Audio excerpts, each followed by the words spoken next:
to hear.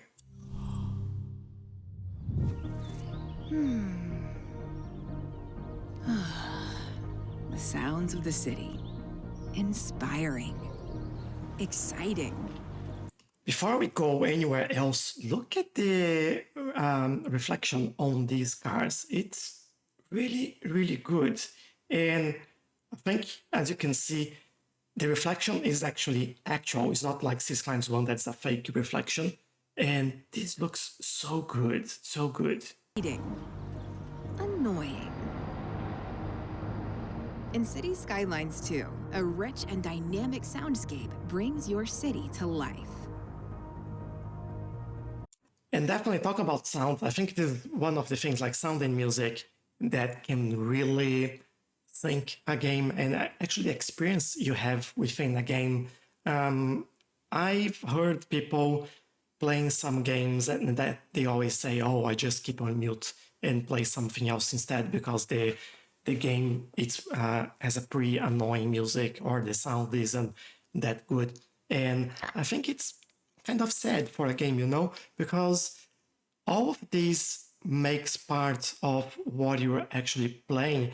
And if the sound and the music is actually better, it's actually good in a way, you can always have that feeling that you are immersed in this example in your city and that you're actually there, you enjoy it, you just like tune out from everything that's happening and you're just focusing on what the task at hand. And I really, really enjoy it. Now, not talking about sounds, but look at this interchange here. Quite complex, quite nice. Really like what I see in there. And also this is a park building that we're seeing in one of the latest dev diaries as well. What would a city be without the hum of traffic and people? To ratchet up the realism of Cities Skylines 2, vehicles, people, and animals add to the audio mix. Cars even sound different depending on how fast they're going. This is quite cool. So depending on where you are and how close you are and what people and the vehicles actually are doing, sounds will be different. That is really, really cool. While sirens match the European or North American theme of your city.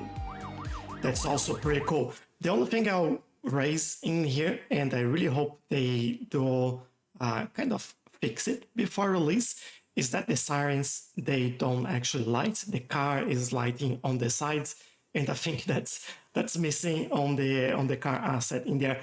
But as all this is beta footage, I'm pretty sure that there's a lot of these things that will be improved and that will be completely finalized when we see the final game. Click on a person and you'll hear an audio cue that expresses their age. Can you see that shirt in there? That's awesome. Cue that expresses their age, gender, and mood. Even animals will have something to say when you click. That's pretty cool. All city service buildings have sounds related to their function and operational status. These That's sounds also very cool. Also, one other thing, non-sound related. Can you see the internals of this building and how that actually change as you change the angle in there? It's almost like if you had something detail inside there. It's like a parallax effect that gives you that idea. And I love that. I also love that all buildings have their own sounds. You hear something different from this stadium, something different from that school. All city service buildings have sounds related to their function and operational status. These sounds can change with the time of the day, the outside temperature, and when it's extended or upgraded. By layering sound loops with distinctive audio spots, city service buildings add variation and texture to the city's soundscape.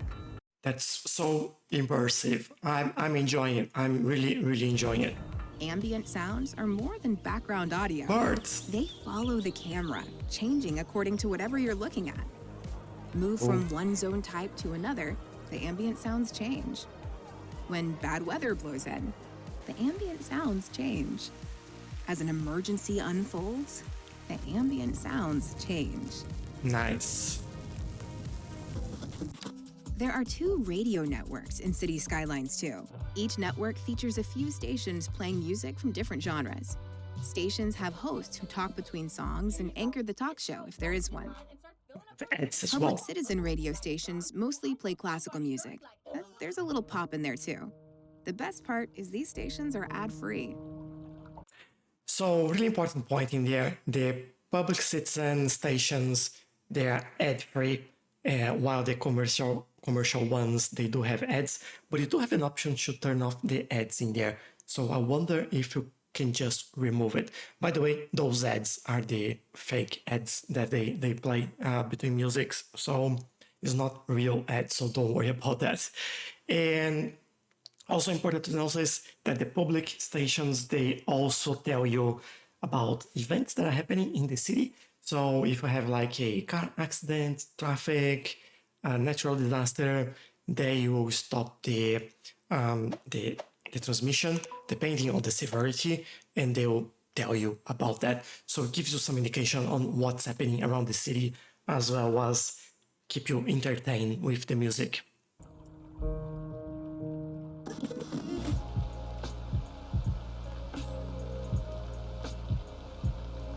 Radio stations do more than entertain you.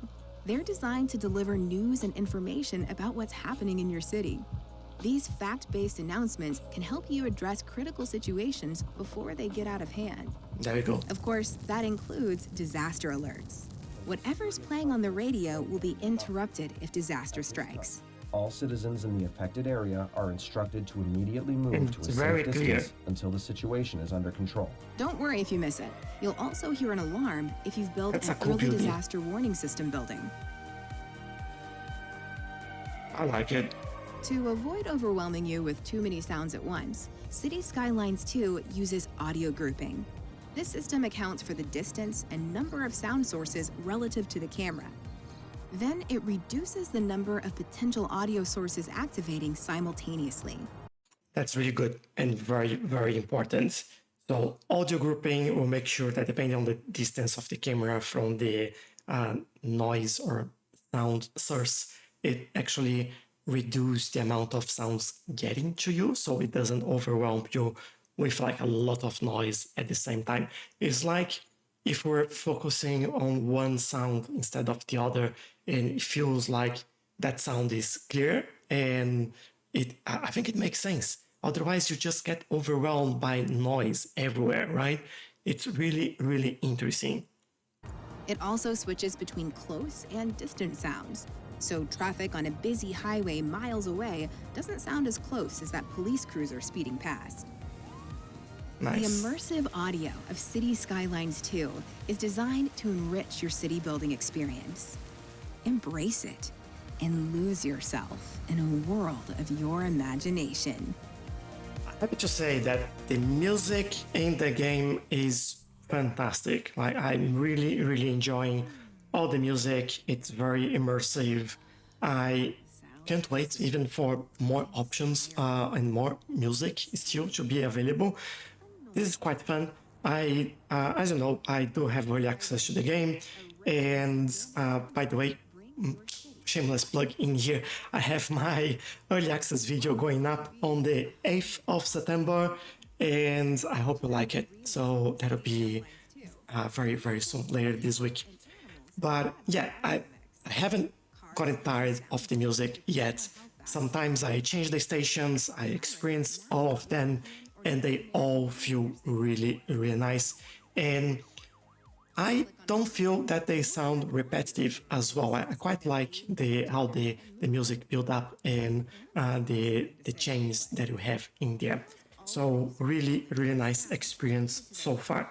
Now, there are a few things in here, not a few, probably a couple only, but that I would like to raise and to actually share with you. So in the dev diary, in the document that they released with this video, they also provided a few examples on how the dynamic audio would work. So they gave an example that school buildings are silent during the night, which makes total sense, and that birdsong can only be heard when the temperatures are above a certain threshold.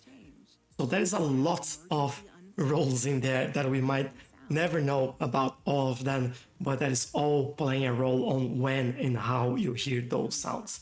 This is really, really cool to see and to experience in the game. And I can say that from experience, it does makes like a quite nice immersive experience in the game when you're playing as well. I also mentioned about the two different radio networks and having a net or not in one of them, and also the public service announcements. So it's all there. But I think if you like to hear or to read actually how the music was created and a little bit more about the composer, the Finnish composer that worked on this music and how they recorded and all the challenges they had around it, please do read the document that they release with this, because there is a lot of really, really nice information in that about that.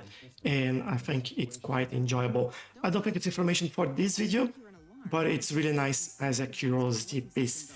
For example, there is even one page of the music for Cities Skylines 2, and you can take a peek at that and you see how crazy all this is. So really, really nice.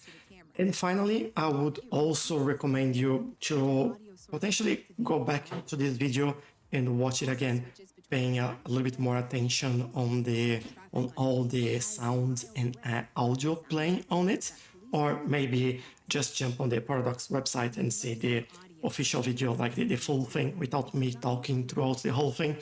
But pay attention to how the sound is playing and how that changes depending on where the camera are or how the camera is actually moving. So it's really, really interesting to see how that's all being done and how that's actually working in the game. But that'll be all for today. I really hope you enjoy this dev diary about sound and music. Next one will be the final one, cinematic camera and photo mode, which seems to be quite powerful, and that'll be a lot to share in there, I'm sure. But for now, I just want to thank you for all the likes, for all the comments, questions, and time you spent watching my videos. I really, really appreciate you all. And hopefully I'll see you in the next one. Bye bye.